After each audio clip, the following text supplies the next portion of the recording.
Hello, my name is Maurice Johnson and I am the author of Lying Beliefs, stretching the boundaries on your path to enlightenment.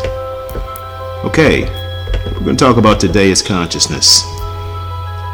The perception of consciousness and what that perception means. And quite frankly, our perception of consciousness means everything. Remember that your perception of the world is a reflection of your state of consciousness. That's Eckhart Tolle. Now, as I stated, what I'm going to do today is unveil to you my perspective on how I perceive consciousness. In my opinion, this mystery begs to be deeply explored. But before we suit up and take a deep dive into the vast sea of the human unknown, let's first swim towards what many have defined as our conscious mind.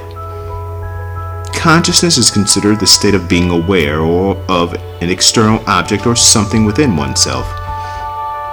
It has been defined as sentience, the ability to feel, perceive, or to experience subjectively.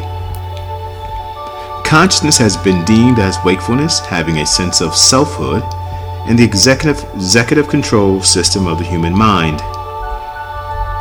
Now, despite the difficulty in definition, many philosophers believe that there is a broadly shared underlying intuition about what consciousness really is.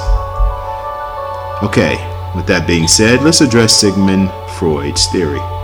The Australian neurologist, also known as the father of psychoanalysis. Sigmund Freud's theory, he believed that our behavior and personality derive from the constant and unique interaction of conflicting psychological forces that operate at three different levels of awareness: the conscious mind, the preconscious mind, and the unconscious mind. Well, in my opinion, in all due respect to Sigmund's theory, until someone is capable of unveiling a so-called conscious mind, we human beings do not possess one. Considering the soul or the spirit of who we are is indeed just that, the divine consciousness. Furthermore, we are born pure in mind. I'm going to repeat that. Pure in mind. We're also born pure in body and pure in soul. Thus, we do not even have a preconscious or unconscious mind. That is, assuming the mind is not plural. And if the mind is not plural and we only have one mind, well then from my insight, that one mind is the almighty subconscious mind.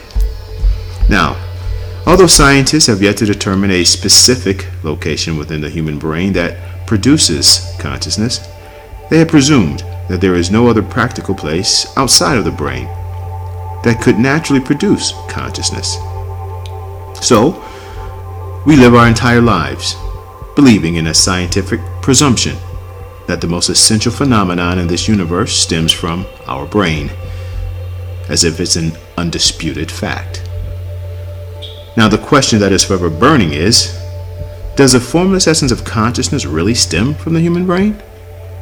And if so, how is it possible that something made of matter is actually capable of producing a mysterious energy that contains no matter? Well, as a matter of fact, I feel we should all ask the following question. Why? Why do we believe that our brain really matters as it relates to exuding the elusive nature of consciousness? More to come. Sincerely signed, Nomo Ego LLC. Please, I invite you to come visit my website at www.lyingbeliefs.com. One love.